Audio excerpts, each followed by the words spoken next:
You are listening to Nightline Africa on the English service of the Voice of America. I'm your host, Peter Clote in Washington, D.C. Coming up in the second half of Nightline Africa, the Saturday music spot from our collection of music from the continent. But first, Nnamdi Kanu is the head of the Indigenous people of Biafra, or IPOB, a group agitating for what it says is the independence, who was recently released from prison after Nigerian authorities accused him of treason. He has often championed a strategy of civil disobedience to press home IPOB's demands to free his people. However, his critics say he is a rabble-rouser who seeks to undermine Nigeria's unity as well as its territorial integrity.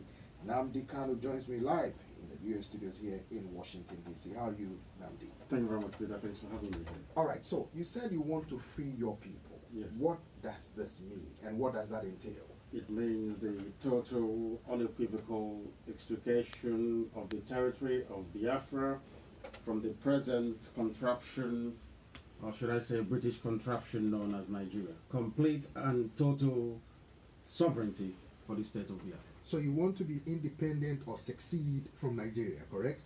We are not actually seceding. We are going back to the way we were before the British came.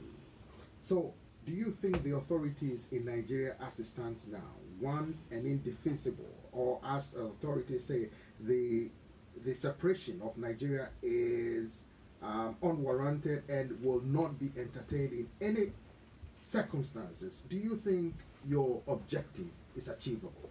It is achievable because you would expect any dictatorial state, you would expect any backward banana republic, which Nigeria has become, to speak in exactly those terms. But what they have cleverly forgotten is that they are the instigators of separation.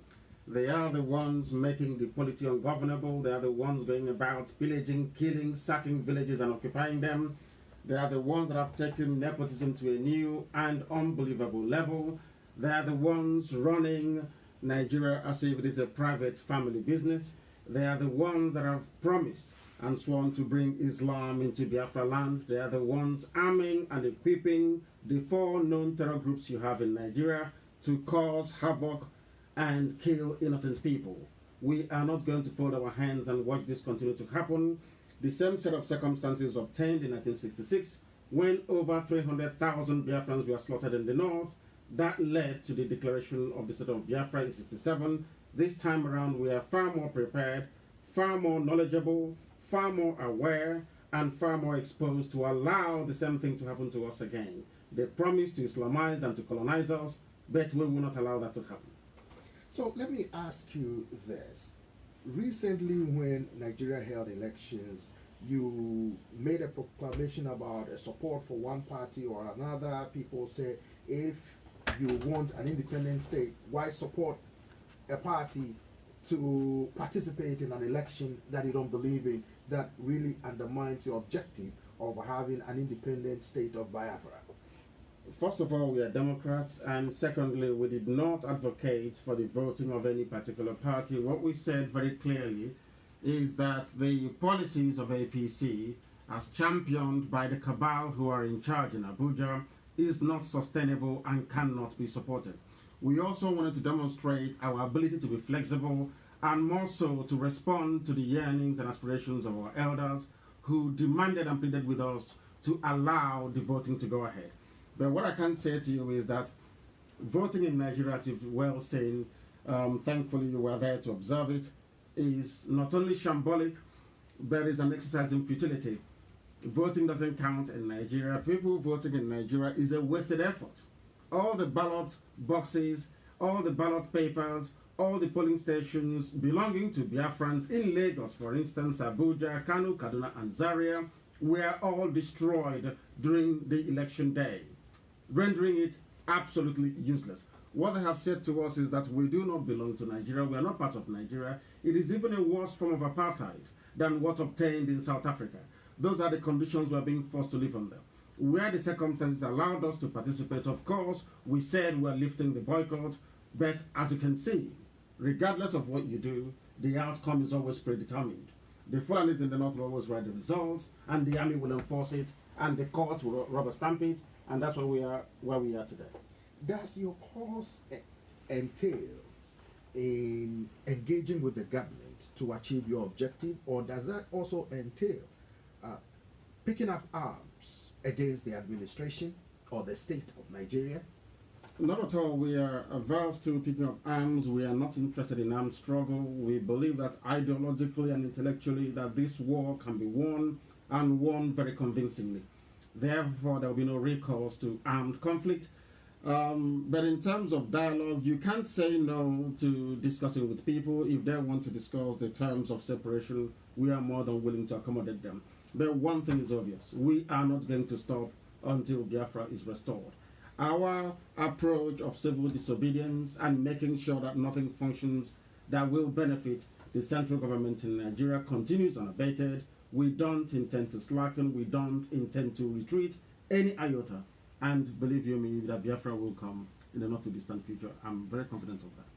What does the state of Biafra mean for the people of the land?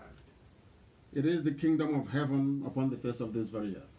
What we have seen and continue to see since the creation of Nigeria is a level of backwardness and regression which nobody ever envisaged.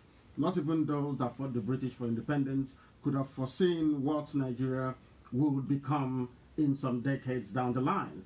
What you're seeing is a new level of what I call primitivity in governance, a new level of poverty, a new level of backwardness, a new level of what they have done in essence is to destroy every fabric that sustains any modern viable democracy. By any stretch of the imagination, you couldn't possibly describe Nigeria as a civilized, viable country. All the places that I've been to touring the world, speaking to policymakers and influencers, have led me to believe that no one has any hope that Nigeria will survive. And I can assure you, it will not survive.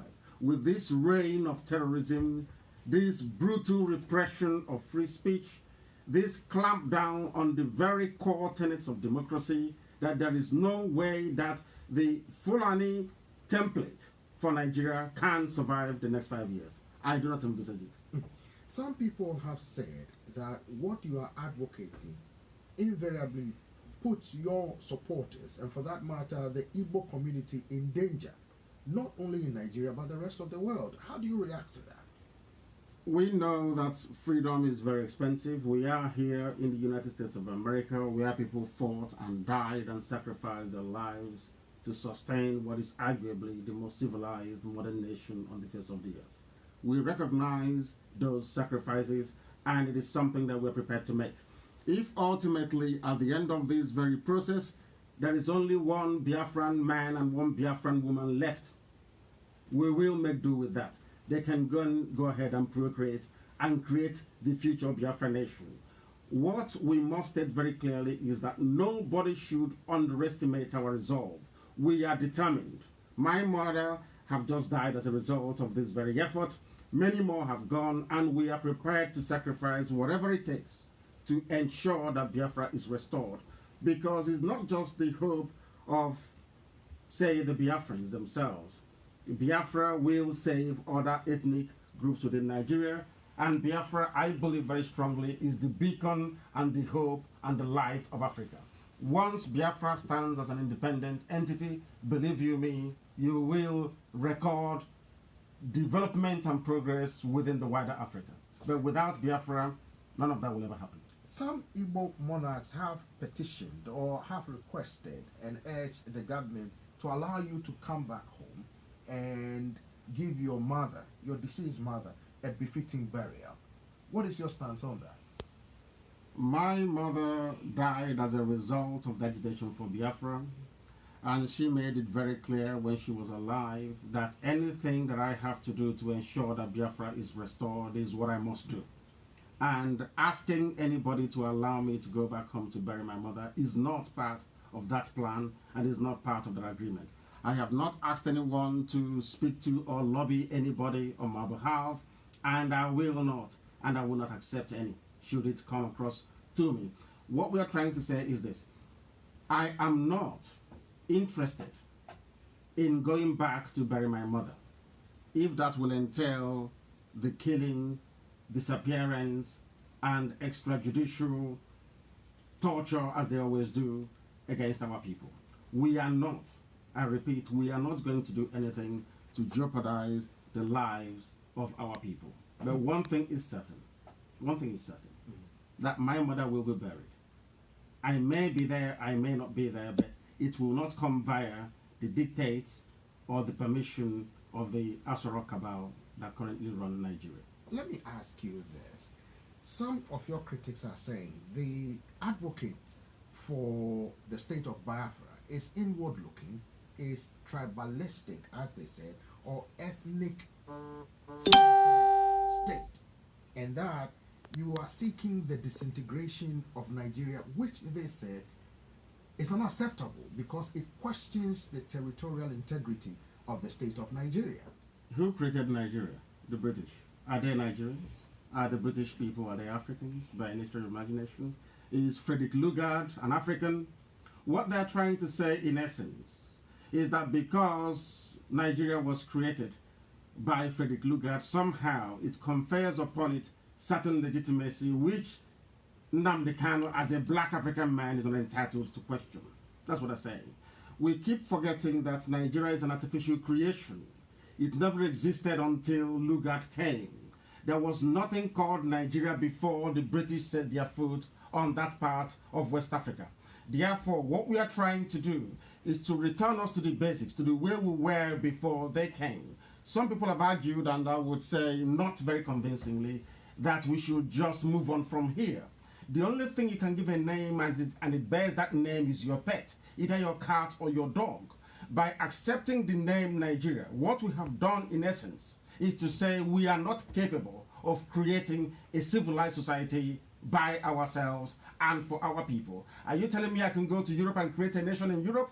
Are you remotely suggesting that I can come to the United States of America, carve out perhaps the state of California, and then give them whatever name that I like? Does Nigeria even have a meaning? Nigeria is a nigger area. That is the meaning of it. It is a nigger, a place for niggers. That's the meaning of Nigeria. That is the appropriate pronunciation. Are you suggesting that we should adopt such a name for our people? Why can't Africans come together and give themselves the name that they feel that they deserve? Ghana was formerly called Gold Coast, and they changed it because the people took ownership of their destiny. Why can't something happen within Nigeria? Let me tell you this. The only reason why people are apoplectic about Biafra when it's mentioned and our need for freedom is they fear for their well-being in terms of their access to oil and gas in Biafra land. All the resources that sustains Nigeria, that makes it the so-called giant of Africa, is located within Biafra. The oil and gas is within Biafra. The manpower is within Biafra. So when people talk about this fear of breaking up Nigeria, it is because they are afraid that they cannot survive on their own without access to oil and gas. I'm not cutting you short, but we have an instance where South Sudan came out of Sudan, where Sudan lost approximately over 60% of its natural resources. It's now trying to jumpstart its economy and all that. Do you want that for Nigeria as a people? A country that has lasted for nearly 60-something years. Is this what you want for the people that you've grown up with, you went to school with, the country is still thriving, a bastion of commerce on the continent? But the same argument could be made for Ethiopia. You've just spoken to the Archbishop of the Catholic Church in Addis Ababa, extolling the virtues of the Prime Minister. The reason why he received the Nobel Prize is because Ethiopia is outward looking. They recognize and acknowledge all these various agitations. They also accept the need for people to exert their identity and for people to... If the idea is to ensure that economically Nigeria does not collapse, I have said it and I will also go on record here on VOA to say it once again, that we will be prepared to pipe oil and gas to every region within Nigeria. We are prepared to share the natural resources in Biafra land with all the relevant and component parts of Nigeria, to demonstrate very clearly that our agitation has nothing to do with the economic emasculation of Nigeria, but has everything to do with our right as a people to determine where we want to go to. Ours is about self-determination. And our people must...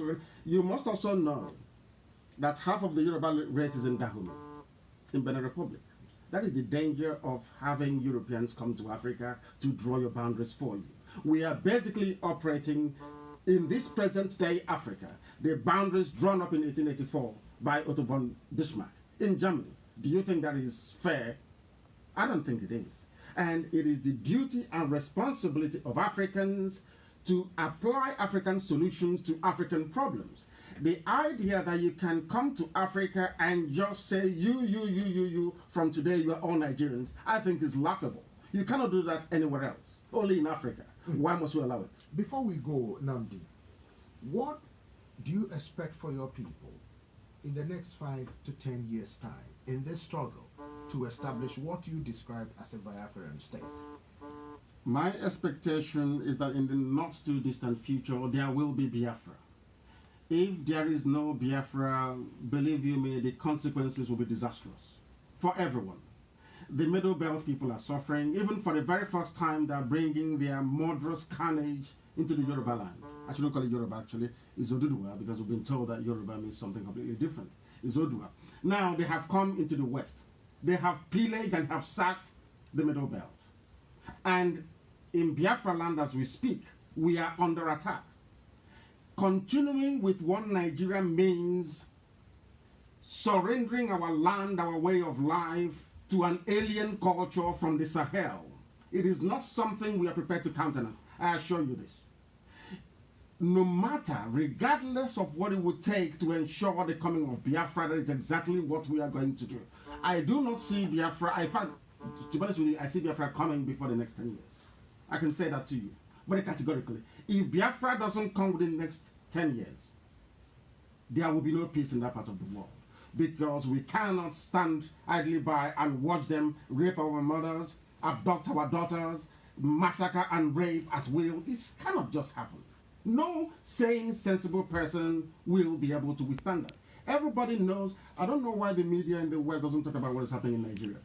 You have the Fulani headsmen who have come with the full and total support of the Nigerian state to wreak havoc. The government has said that the government has stepped up efforts to increase security, bolster security in certain areas where Boko Haram and terrorist groups have been fighting. So the government is doing something about it. This is what the government is saying. Are you saying the government is not doing its job, which is constitutionally mandated to protect life and property? What is Boko Haram operating in the north, isn't it? Boko Haram is in the north. ISIS in West Africa in the north. Al-Qaeda in the Maghreb from the north. Fulani headsmen from the north.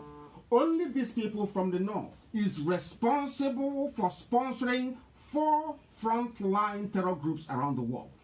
Only them. And where do you have Operation Python Dance? In Biafra land. Where do you have Operation Crocodile Smile? In Biafra land. There is no singular military exercise going on in the north. They are running away from the battlefields. All the money that they get from the USA, all the military assistance they get from all over the world is geared towards suppressing civilian populations in the south. Nothing is happening in the north. When was the last time that VOA heard of any pitched battle between the Nigerian armed forces and the terrorists in the north? None. But they're down in the south, killing, pillaging, assisting, basically forming themselves as the vanguard for the terrorists to come in and take over. That is what is happening, and that's the reality on the ground. All the lies that the Nigerian government have been telling the whole world about how they are battling Boko Haram, we have been puncturing all of that. I've been in the US now for getting to over a week, and we've been doing a lot of work, I can assure you of that. And very soon all will unravel, because now the policymakers here in this very great capital of a very great nation understand what Nigeria is up to. How come they gave Mietiala 100 billion naira, which roughly translates, I think it's about 800 million naira. Sorry, dollars. From where did they get that money from? This is the 4th most deadly terrorist group in the world.